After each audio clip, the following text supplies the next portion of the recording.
And welcome back to Late Night Love. I'm Jess. She's lovely, and love is tender, complicated, and often exhausting. It asks us to show up even when we're tired, to navigate boundaries we didn't expect, and to care for people while still trying to care for ourselves. Tonight, we're exploring the emotional weight of loving others, the doubts, the joys, the growing pains, and the moments that remind us why connection matters. This is the part of our night where we let our guard down and speak honestly about the heart. And before we do all that, I'm going to do the most annoying thing on the planet and let you know you can please do the like, share, subscribe thing. Leave us a comment, suggestion. You can send us your own questions, comments, suggestions by sending an email to love@latenightLove.us, or you can just go to latenightLove.us and there's a comment form. I believe works if last time I checked. Yeah, works just fine. So, all right. So we are just going to dive right in. Oh, wait, before we start, we want to remind everybody that we can also be found at Love It Late Night at Live 36. No, I'm going to get this right on KUBU 965 on Live 365. And we now have an app. I think you can go to KUBU965.com and get all the information for that as well. And we really should cut up an episode for TV on these things and put ourselves on for TV. We can do it through your account. You can technically put this on TV if you want to. I just have to make an episode that we put on. Yeah. So. Well, we have one other announcement. We're not going to be here next week. We may or may not. Sunday. May or may not. Yeah, we're driving back from LA from my granddaughter's quinceañera, talking about I'm old enough to have a 15-year-old granddaughter. Yeah, I know. That's. What are you going to do when she goes to college? Same thing I'm doing when she's going to high school. I'm showing up. It doesn't change anything. Just makes me older. That's all I mean. I'm just getting old. I didn't need this to remind me, but yes, we're driving down to Southern California on Friday, driving back on Sunday. We'll be driving back during the Super Bowl, apparently. Yeah. Well, you'll have the clear roads. Probably not, but we'll be driving back. So it's a 7-hour, 8-hour drive, something like that. I forgot. I forgot that was this week until. I don't care all that much. I was just driving back during the Super Bowl. That's all. It'll be the last half of the 3 hours. I could catch it on. Could have summer drive and I could watch it on the phone. So not like it's not going to be on the radio. Yeah, well, if I needed to. Yeah. We have this thing called the internet, and I have a daughter who drives. So we'll just head it up so she drives the last half, and I can sit back, kick back in the back, and watch the. Well, your vacation is just shaping up nicely, isn't it? I've got a suite at the Holiday Inn Express. I've got it. When's the last time we spent a couple days apart? Last summer. Last time you went somewhere, yeah. Last time I went, that was in September. Yeah, it used to be when I would go camping or something, and now it's when you go. Yeah. Yeah. So it is what it is. Yeah. But those are the things you do when you're navigating life. And I have to. We're on the show, Late Night Love. I have to say, those times apart, they actually, I think they bring us closer. I miss you. I get to miss you. And I like that feeling of missing you. I get to miss you. That's, sure. Should I be worried? Well, I need to start tasting my food for arsenic. Can I? Do I have to be careful with those? No, I like missing you because I get to see you again. Alrighty. And you come home and there's that joy and that boost of serotonin. So I'm like crack, is what you're saying. All right, we've gone off the rails. So let's go ahead and get started because Okay, now this poor guy. My wife admitted to me that she has quite an intense crush on her personal trainer. What's the next step? dude, she loves you so much. She's enlisting you help in you're a partner in her fidelity. That's how she views you. She is telling you this to take the power out of it. It's not a secret. It takes she doesn't have a secret with you anymore. It breaks that tension in her. She's like, now I can just just enjoy this.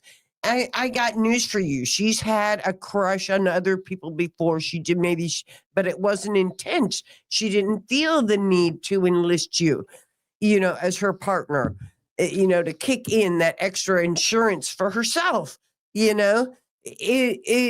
Okay, the next step is to get her a new personal trainer. yeah. There's no other next step. You can ask her. No, she should be getting her own personal trainer. It shouldn't even be a question. She should. Yeah, I agree. This isn't a question. Now, I do admire her. Say, look, I'm changing my personal trainer because, for whatever reason, and oftentimes it's the grass greener thing, right? Life is routine and a rut and whatnot. And you get to go see this personal trainer a couple times a week. And for those couple hours, life is great. They're charming and you've got this similar goals apparently because you're both training and working out. Yeah. And he's a personal trainer. He's got a body like Adonis. Of course, it's attractive. She's got all the pheromones running around. Yeah, she's 38. Air. She's 38. She's at her sexual peak. She's coming at this. Yeah. So I admire her for taking it head on, but the step is to get a new personal trainer. Yeah. Should probably be a woman just so she doesn't. Yeah. Right. Just for herself, frankly, not even for you. Yeah. For herself. So there you go. Or maybe she's at the point where she doesn't need a personal trainer. Who needs to deal with that shit? Yeah. I have to admit, one of the perks for me of being in a committed relationship is now I can go ahead and have relationships with the opposite sex and the same sex and it not be, I like to think it's not put into question, what's going on with that relationship. It's a mutual admiration society. Yeah. That's all it is. Nothing's going to happen. And there's a freedom in that. I really enjoy that. Yeah. Okay. Now there may be a step 3, and right, we've talked about her step of changing personal trainers, and she's already taken the first step of admitting this. Next step is to change personal trainers. The third step is for him to start participating. There's something missing in your relationship that you need to add back. And so you can do everything else right. But if you don't do that third thing, you're going to end up with this situation again somewhere down the road, somewhere else. Okay. So start being a little more agreeable on occasion. Be my suggestion. All right, you don't want to work out. So then you do something else that she wants to do. Even if you don't want to.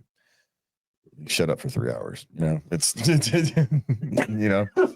go to a movie and you shut up for 3 hours. You don't complain about it. Your thing is, it's not my kind of movie, but I enjoyed my time with you. That's it, that's. But I appreciate that, he understands that something needs to happen here. I mean, this is, you could view it as, I suppose you could view it as he views it as a red flag. Yeah, he's just trying to figure out what the red flag is. And, well, the red flag is she's still being honest with you, so that's not a red flag. It's kind of a yellow flag what she's honest to you about. And if she's not willing to change her personal trainer, that's a bigger red flag than anything else. So she should be changing her personal trainer, and then you need to start filling the relationship cup up somewhere. She's feeling drained, and it may be a temporary thing, but that means, so fix the actual problem so this doesn't happen again. Yeah. So but nothing has happened yet. So that's the nice part. Allegedly, we're assuming nothing has happened yet. Yeah. Okay. Oh, this poor lady. I don't know how to leave the house while also caring for my baby. She can't go grocery shopping. Mm-hmm. She sends the husband. Okay. She can take the baby for a walk around the block, but that's about it. Fresh air. Yeah. Baby's getting fresh air. Okay. But to go and do something with the baby? Well, the world is dangerous. We understand the instinct, but here's what she has to understand. It's more dangerous not to. It's a different kind of danger. It's a danger put off, but it's still a danger. You could actually make an argument that for a lifetime, it's more of a danger. What is the danger? The danger is you're going to raise this child that is now overprotected, lives in a bubble. And then when they become adult and get let off in the world, they don't know how to cope. We see that around us today with the whole generation of people who were never allowed to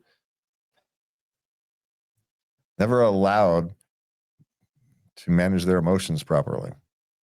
There was always somebody there to soothe them, to acquiesce them. Mm-hmm. People like our generation, we could have emotions. It's nice to have them, but the world better not know it, type of thing. We were half a step away from the children are to be seen, not heard, right? We were. We're just on the edge of that. You were closer to the edge of that than I was. I was. I'm on one side of the edge, you're on the other side of the edge, but as a small child, it was definitely, seen and not heard. I was raised in a strict Southern Baptist family, but then, getting to be a teenager, the world was softening a little bit. But the benefit of that is that we had to learn to moderate our emotions. Yes, we did. We kept our shut. We learned. And okay, so we may not approve of the methods, but there was benefit to it. And we were self-sufficient. And something the kids that, young people these days are lacking because they haven't had to. Yeah. They've always had someone else to manage conflict, For us, the schoolyard playground, it was Lord of the Flies, right? That's where the teachers went off on their smoke breaks. Oh, man. It was. Those mean kids. So you can survive that. You can navigate the world. So, yeah, I don't know. All right, so back to the actual question. We're way off the rails tonight. Yeah, we are. Sorry. We're all over the place tonight. I think she could first start out by going to the grocery store with her baby and her husband. Tag team the baby. I think start getting used to being out in public with your baby. Well, ultimately, that's the thing. But she needs to deal with her own anxiety. What she's having is anxiety, and she's using the baby as a symbol of that. And so, she needs to disconnect that baby from her anxiety. Okay. Your husband is perfectly capable of taking care of that baby while you go to the doctor, while you go to the grocery store for a little bit. Trust me, he is. He can manage. He can. I've been doing it for thousands of years. But this is also this is a tale as old as time, right? Where women are so afraid, and it's usually women because men have different sets of fears, who become so afraid of what could happen, and because life is scary, and you don't want to put your child at any risk at all. But what do you lose when you do that? So I think she needs to start with getting herself out the house by herself. Okay. She needs to go to the store. Take a walk down to the small neighborhood grocery store. Here's an idea. Go to the library. Go out for coffee. Take a book. I think she's going to need something she has to do. So one day, instead of your husband going to the grocery store, you go. It's perfectly fine. Your husband knows how to change diapers. He knows how to feed it with a bottle. That's all you're going to need to be able to do in the hour you're going to be gone. Yeah. Perfectly fine. Perfectly fine. Even if the baby cries for an hour, it's fine. Yeah.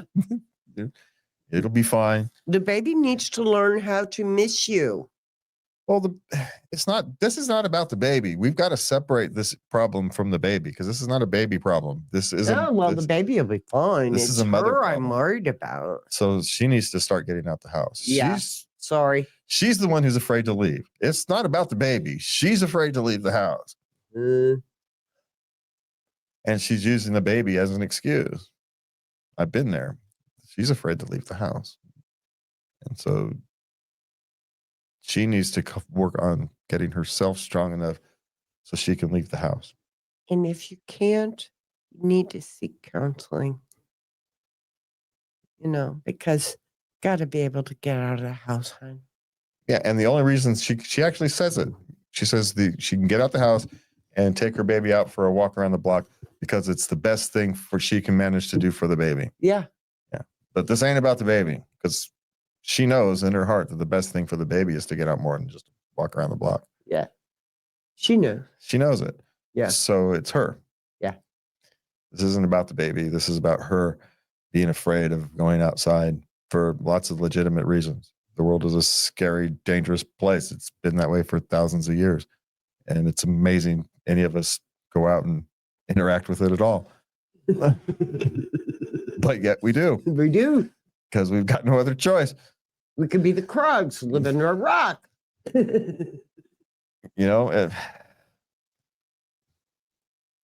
So what's she do? It's the same therapy. You slowly acclimate yourself to situations. Take the walk by yourself once. Well, that's a good one.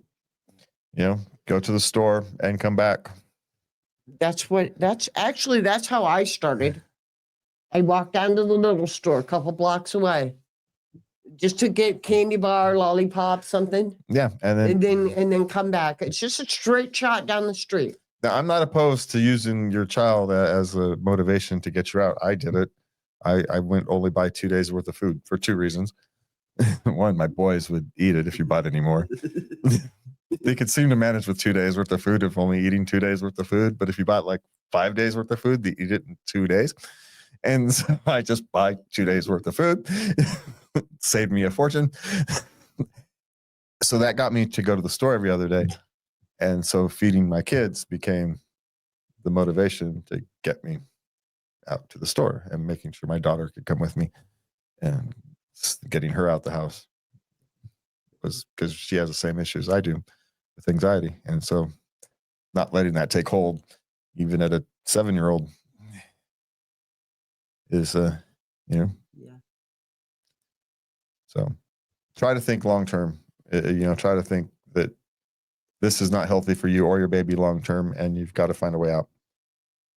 So ask your husband for help. Talk to him about it. Yeah. You want people to, express their feelings to you. You've got to express it to them. And your husband is perfectly capable of taking care of that baby while you walk down to while you take a walk around the block. Yeah. Or go to the grocery store. Yeah. Or, you trust him with buying the food. You can trust him with watching that baby for an hour. He's got diapers in a bottle. He knows how to use them. And if he doesn't, he'll learn. We all have. Yeah, the diaper might not stay on, and it may make a mess first time or two, but so what? I got news. He's not going to do it like you do it. And that's okay. And you didn't always get those diapers on correctly the first few weeks, did you? Yeah. It's the repetitive thing that made you good at it. Yeah. So, he needs repetition. That's all it is. Yeah. Yeah. I'll guarantee you your first 5 diapers, 3 of them were crap. It's just because mine were. I learned there was a time where I could change a diaper without even looking. Right? You do it sleep. You didn't care. You've done it so often. Of course, child 5, but that stage. I've been changing diapers for a decade. Of course I can change a diaper, in my sleep. Like asking a Marine if he can take apart his rifle. Of course he can.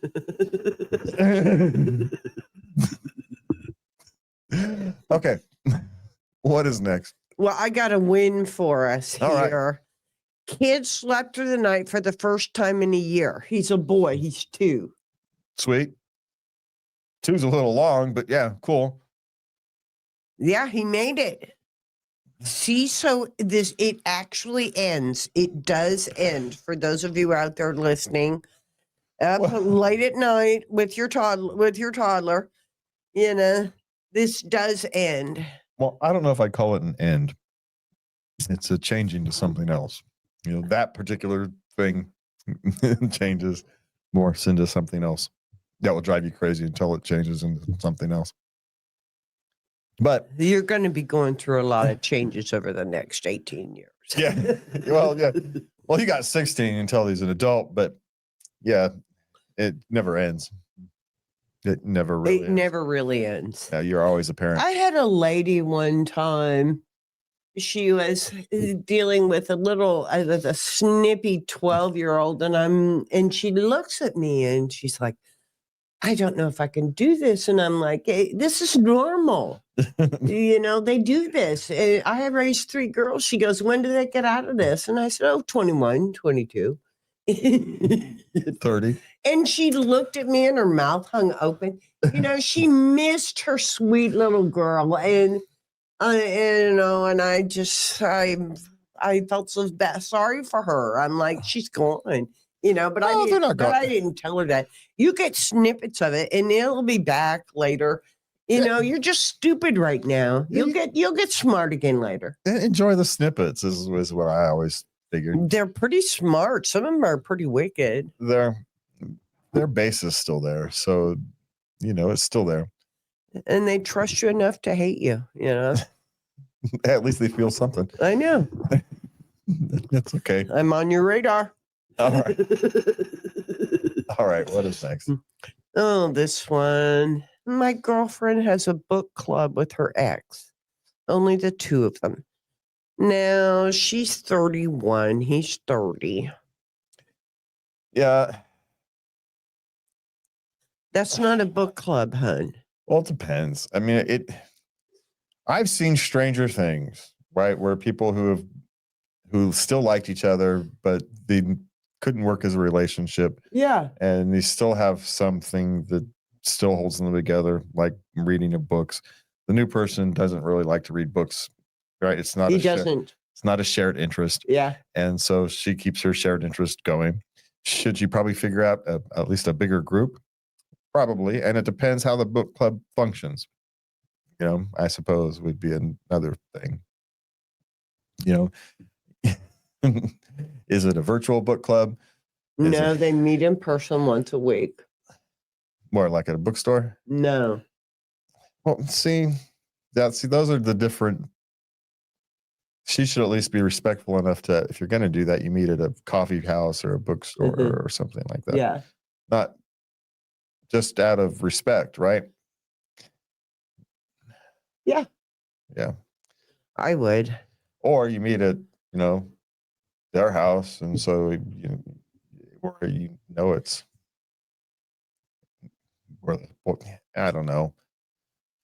I want to believe it's completely innocent, right? And just when I first wrote this, I thought it was 2. I want to. I want to. I really want to believe that this is, they didn't work as a couple, but they just have a shared interest in books. I love books, so I'm right there with you.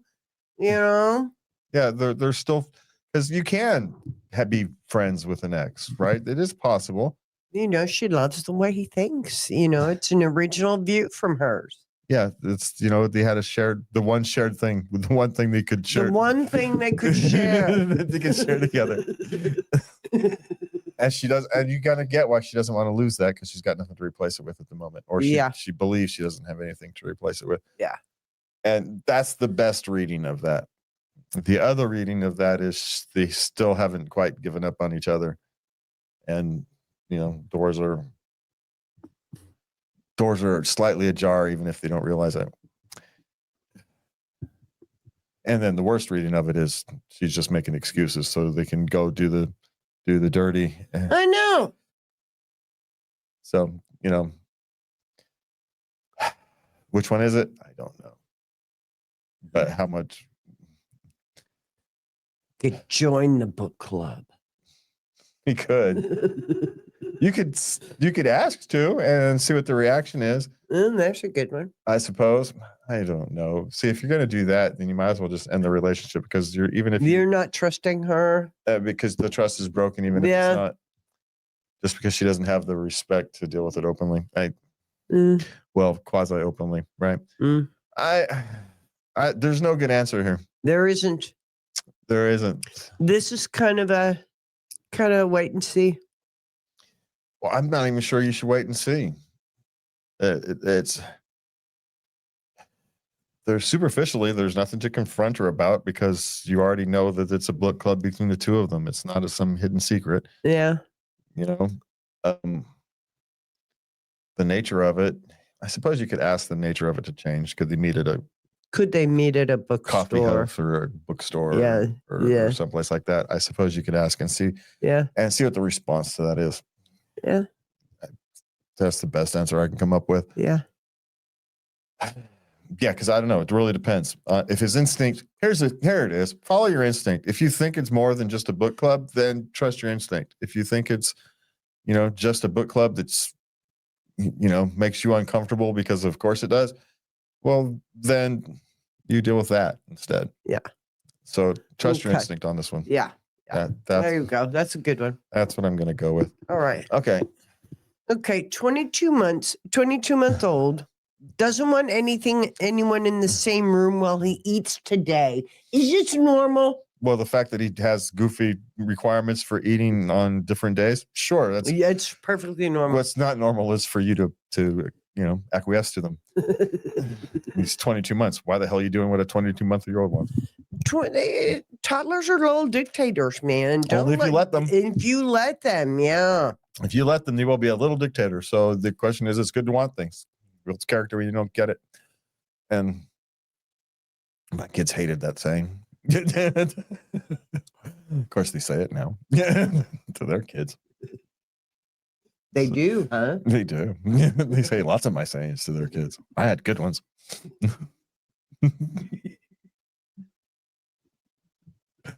You know this.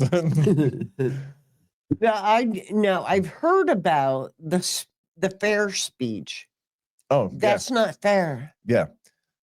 That speech became famous in its effects because it's a 20-minute speech about life ain't fair. And that was their punishment for saying something about life not being fair, was they had to listen to me rant about life not being fair for 20 minutes. And became a point where they wouldn't let anybody say life isn't fair around me. They didn't want to take the chance of that coming out.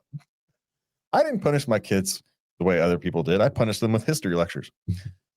That was their punishment. Keep them in line. Highly effective. There's a hint for raising kids out there. Learn history, and when your kids are misbehaving, teach it to them. They'll avoid that like the plague. But they learn it. So it has benefit. My daughter knew lots of history. So, all right. What's next? How many hours a week should my 17-year-old work a week? Now, he's about to turn 18. Okay. But he's still in high school right now. He's finishing up high school. Okay. But he's got a full-time job waiting for him. He's a wonderful employee. They just love him. Okay. But they're wanting to increase his hours a little bit right now, like to 30 hours a week. He's 17. He takes as many as he can handle. Okay, look at this way. How many extra hours does someone who, say, plays on the football team or basketball team spend? Yeah. Extra hours, and then at home and whatnot. He's 17. If he wants to work it, he should work it. He's old enough to make his own decisions. So if he can deal with it, let him earn his money. You don't learn anything in the second half of your senior year anyway. You're just ticking boxes at that point. But you're passing senior English, Yeah. some government history class. There's a handful of requirements that you wait hold off onto you until your senior year, so you have to go. That's it. So he's only got a couple of classes that actually matter. So let him work as much as he wants. He's 17. Let him try it and make sure that, say, hey, okay, you can try it out for a couple of weeks and see how it impacts your grades in your life. 17. The one thing I don't worry about 17-year-olds is, do they have enough time in the day? They're 17. They can only need 5 hours of sleep, and they can do that sleeping upside down on a park bench. They're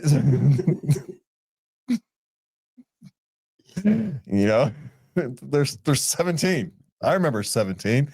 I could go to I couldn't go to school because I didn't go to school all day, but I could work 2 jobs at 17, all day, and then go party all night, sleep for 3 hours, and go do it again the next day.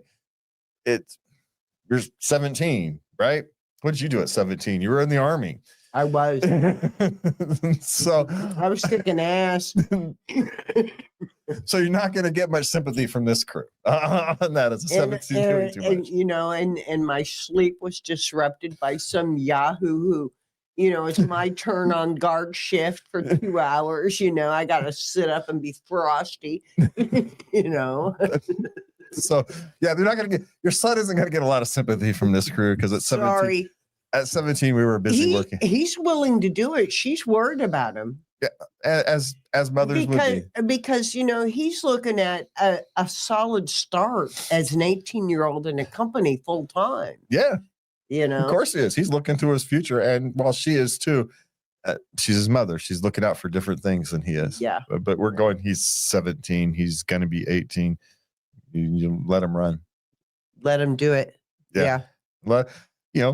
Make sure he knows that. You do the mom thing. Make sure he eats. He does sleep. Yeah, enough of that. Hey, try it out for a little bit first before you make the full commitment until you school, because it's a lot. School and 30 hours a week is a lot. That's a long commitment. So try it out for a week or two, and before you can make the full longer commitment till the end of school, right? Yeah. Tell him you'll give it a 2-week trial. Yeah, and see how that goes. Yeah. Okay. Parenting a teen loner help. He's 16. He's a gamer. Yeah. He doesn't need your help. Let him be. He has friends, hon. His friends, he just interacts with his friends differently than you would expect. Yeah. So here's the thing. When he has something, when there's Comic-Con in town and he wants to go, support that. Even if he wants to go cosplay as a stormtrooper or something goofy, right? You don't have to go buy him a whole stormtrooper outfit, but he'll get his own. But help him put it together. Yeah. And you can help him where you can. You don't have to do it for him, but you can support his interests. Let him know that who he is, because this is who he is okay. It's the same as if his interests were anything else. Yeah. And he's 16. He's not going to be this way forever. He'll always be a gamer, though. He might be, but it's all good. We'll find their way. Hey, one of my kids still works. Most of his job is computer work, working behind his desk at home, and then he games. And between raises his kids, daughter. But yeah, essentially, on occasion, I guess he has to drive to a courthouse and pick up documents or stuff. But it's just not that big of a deal these days. The networking that we used to have to do face to face now doesn't happen that way. It doesn't. The world has changed. It's their world is not the same. As ours was. No. And would it be better for him to have a handful of friends in the neighborhood that he can, rely on Sure, but those are often as much negative impacts on your life as positive. So, so what you can just do, the best thing you can do is accept his nature and be there to support him when he can. Like, right, if he like the Comic-Con thing, if there's one in town, find out what he's interested in and support that. If he's big into a certain kind of game, you happen to see something cool, a little knickknack or something, buy it for him on occasion. Just say, it was a cheap little knickknack. He'll appreciate the fact that you care about what he's doing. Yeah. Even if it's just a goofy, figurine. So stop trying to get him to join your world and join his. Well, you don't even have to necessarily join it. Just accept that it's his world. That's all. Yeah. That's all. Accept it, just like you would if he wanted to do cheerleading, right? You'd still accept it. Yeah. It's no different. Yeah. Okay. So, all right. If you're tired, if you're unsure, if you're trying to love people while also trying to love yourself, you are in the right place. That was a weird exit.